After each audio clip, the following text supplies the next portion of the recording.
Natapos ang huling part ng ating kwento kung saan lumikha ang lahat ng barrier upang hindi sila madamay ng malakas na mahika na nilikha ni Hernando, makikita sila Yuri at ang buong hukbong alyansa na kanilang hinihintay na bumagsak na sa lugar ang malakas na apoy ni Hernando. Doon ay makikita si Okuwa na ang tangi na lang niyang ginawa kung hindi tingnan ng dambuhalang apoy na tatama na sa kanila. Pero kahit na ganoon ay itinaas pa rin ni Okuwa ang kanyang isang kamay upang kanyang pigilan ang malaking apoy na tumama sa kanya, at sinabi niya sa lahat ng buong hukbong alyansa na kung sa tingin raw ba nila ay mapapabagsak nila siya. Kasunod nito ay sumambulat sa buong lugar na ito ay nagkaroon ng malakas na pagsabog, at ito ay nilamon na ng maraming apoy sa paligid. Maririnig din ang boses ni Okuwa na siya ay napapatanong sa kanyang sarili na kung talaga raw ba na dito na talaga siya matatapos. Ang tatlong sundalo ay makikita na kanilang pinipilit ang kanilang mga sarili na hindi mawasak ang barrier na kanilang nilikha. Hindi lang doon dahil mas lalo pang lumakas ang pagsabog sa buong lugar na maging ang mga bato at lupa ay tumilapon kahit saan. Ang mga orc na nilamon ng apoy ay dahan-dahan na natutunaw ang kanilang mga katawan nang dahil sa sobrang init. Si Yuri na pinapanood ang kaganapan ay nasabi niya sa kanyang sarili na ito raw pala ang seryosong kapangyarihan ng isang mahikang apoy.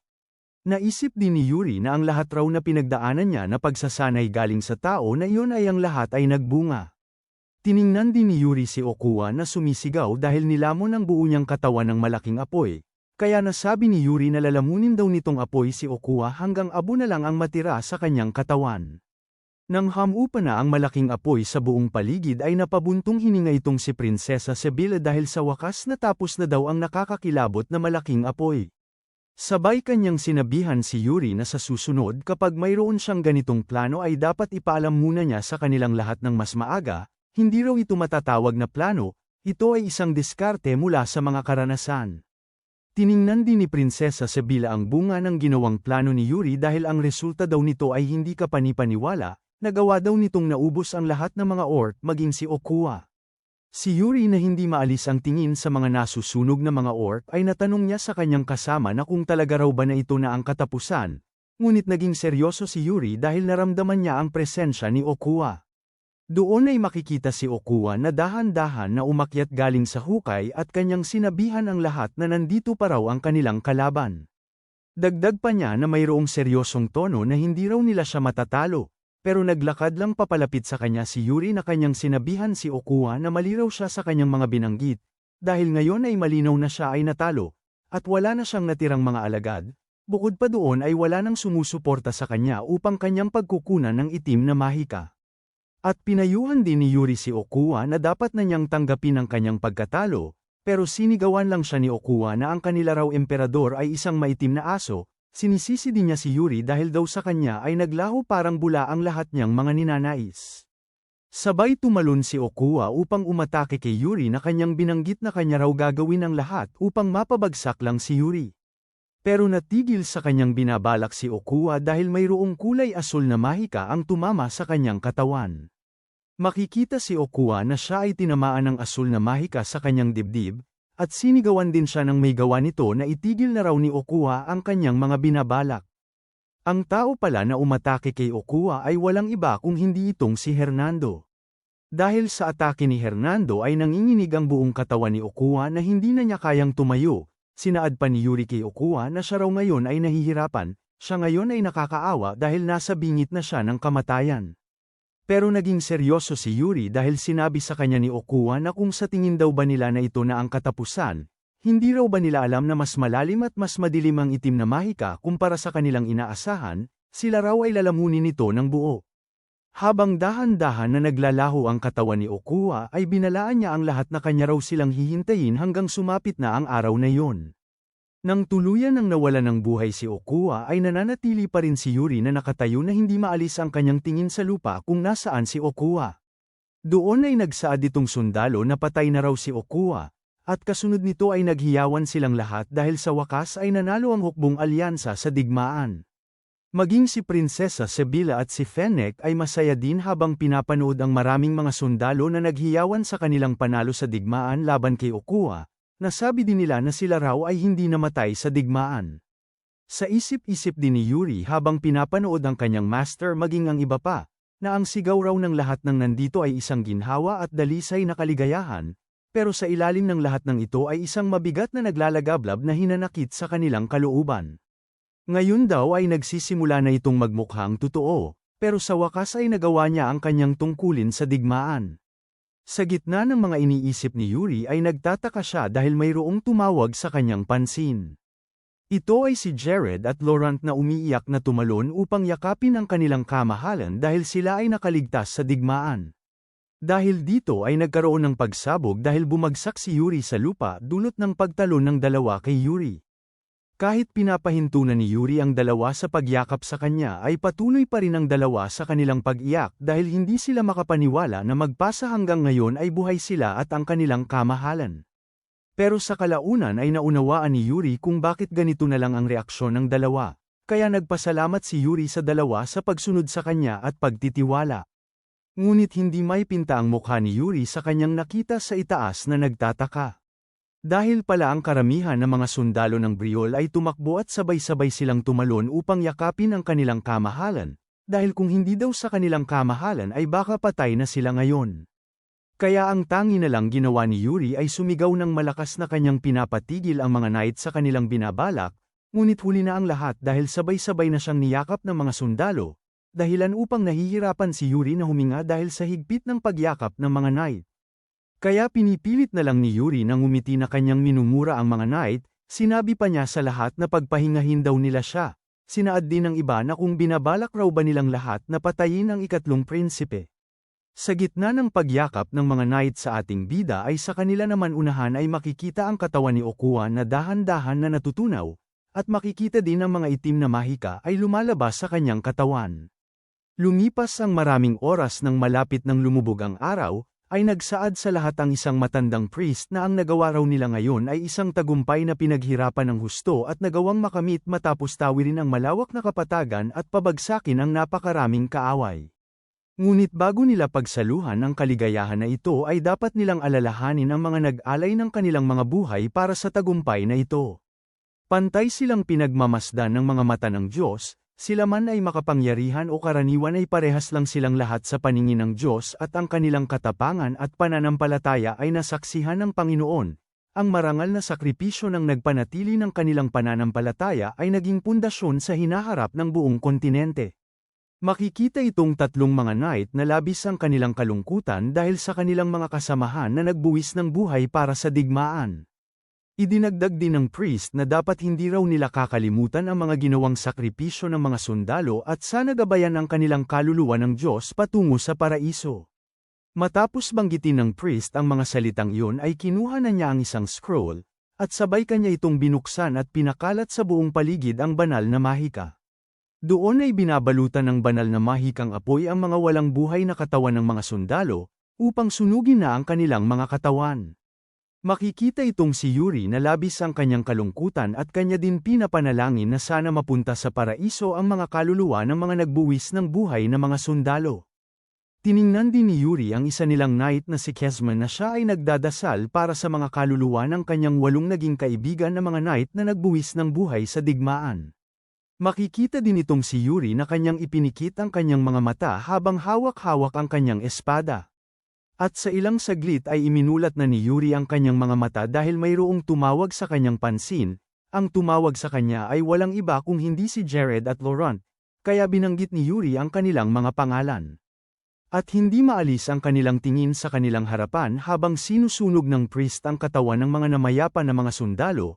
Tinanong din ni Yuri ang dalawa na kung susunod pa rin daw ba sila sa kanya.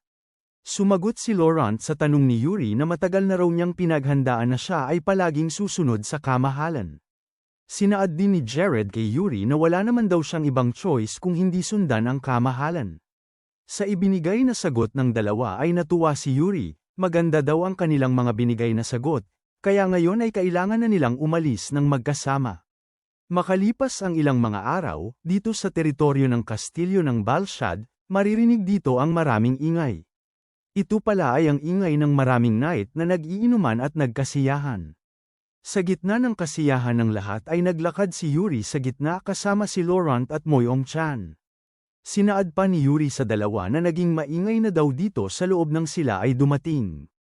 At nakaramdam si Laurent ng inis dahil sa nakita raw niya ngayon ay tila masyadong binabawasan ng lahat ang kanilang pagbabantay.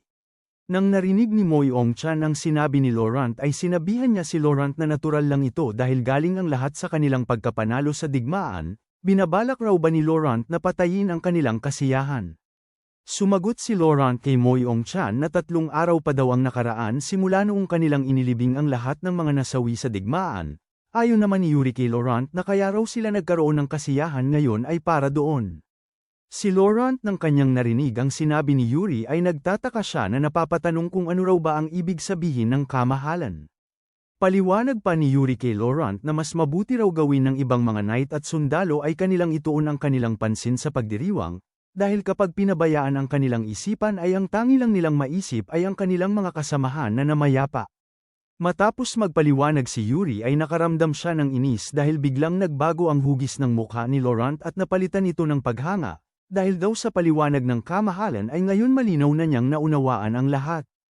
At agad na tinawag ni Yuri ang pansin ni Ragna at nagpapasalamat dahil inimbitahan siya ng kamahalan na siya ay pumunta dito sa pagdiriwang.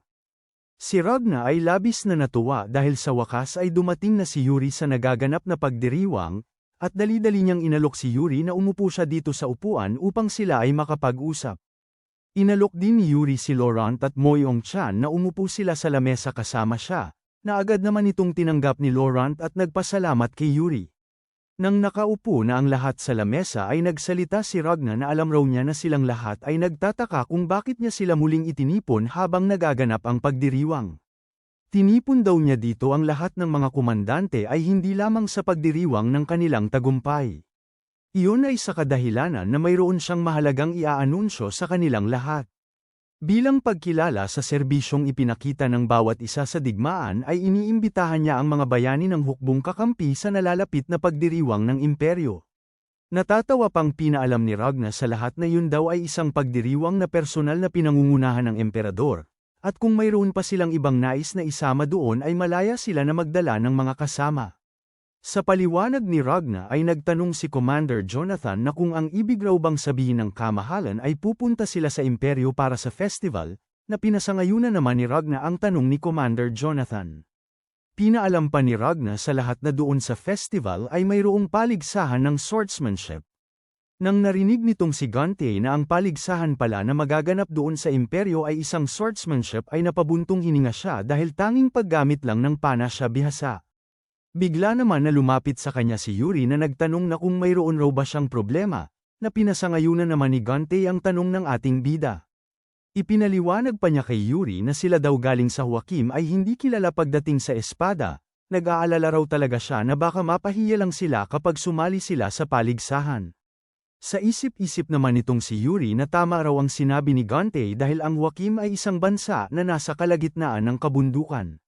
Kasalo din nila ang imperyo sa pagmamay-ari ng mga aloy doon sa kabundukan. At ang kanilang pangunahin na taktika ay mga pagtatambang at pakikidigma sa pamamagitan ng mabilis na pag-atres. Pinaalam din ni Gante sa ating bida na bukod pa raw sa kanyang problema ay kulang sa disiplina ang kanilang bagong recruit dahil sila ay bumabagsak sa oras pa lang na sila ay sanayin.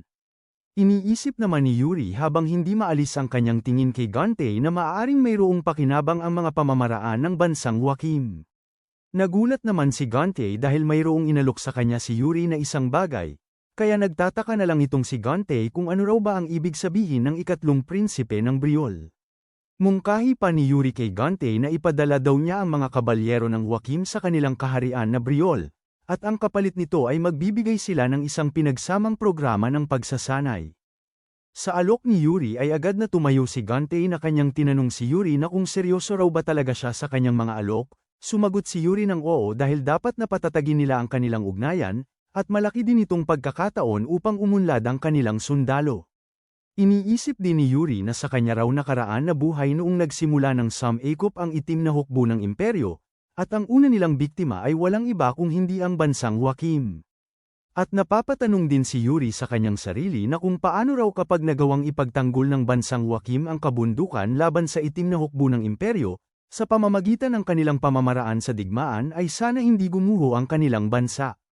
At sa tingin niya dito ay maaring magiging isang kapangyarihan na kakampi ang bansang Joachim na kayang makakapagpanatili ng balanse sa loob ng imperyo. Nakangiti din na sinaad ni Yuri kay Gante na sa una ay isang squad muna ang ipapadala ng bansang Joachim sa kanilang kaharian na Briol, at susubukan nila ang iba't ibang pagsasanay upang malaman kung ano ang pinakabagay sa mga sundalo ng bansang Joachim. Si Mary Rose na pinapanood si Yuri na kinakausap si Gante ay nakaramdam siya ng inis dahil hindi man lang siya pinansin ng ating bida. Kaya sinigawan ni Mary Rose ang mga katulong na kung wala pa raw ba ang kanyang inuutos. Ngunit natuon ang pansin ni Mary Rose sa kanyang gilid dahil mayroong tumawag sa kanyang pansin. Ito pala ay si Jared na mayroong dalang bulaklak upang ibigay sa dalaga. Sinabi din ni Jared kay Mary Rose na kaya raw niya ibinigay itong bulaklak dahil sa tingin niya ay bagay silang dalawa. Sana tanggapin daw ng duke ang kanyang tunay na nararamdaman para sa kanya.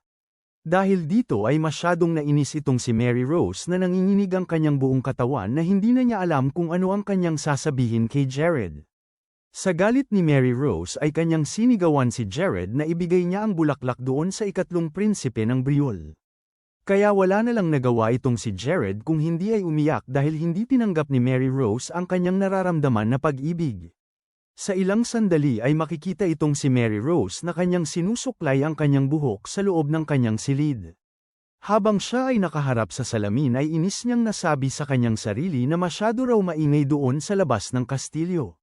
Ngunit naging seryoso si Mary Rose dahil mayroon siyang napansin na mayroong tao ang pumasok, kaya sinabihan niya ang tao na pumasok na di ba binalaan na niya siya noong nakaraan na huwag siyang pumasok sa kanyang silid. Ang tao pala na pumasok sa loob ng silid ni Mary Rose ay walang iba kung hindi itong si Hernando. Dagdag din na sinabi sa kanya ni Mary Rose na bakit siya pumasok sa silid ng isang dalaga ng ganito. Saan raw ba niya nakuha ang ganyan na ugali? Ngunit nagpalabas lang ng mahika si Hernando sa kanyang isang kamay na kanyang sinaad kay Mary Rose na marami daw mata na nakatingin sa kanila. Sana bigyan naman niya siya ng kaunting oras. Kasunod nito ay pinakawalan ni Hernando ang mahika upang walang ibang tao ang makarinig sa kanilang pag-uusapan, na ikinagulat naman ni Mary Rose ang biglaan na kilos ni Hernando.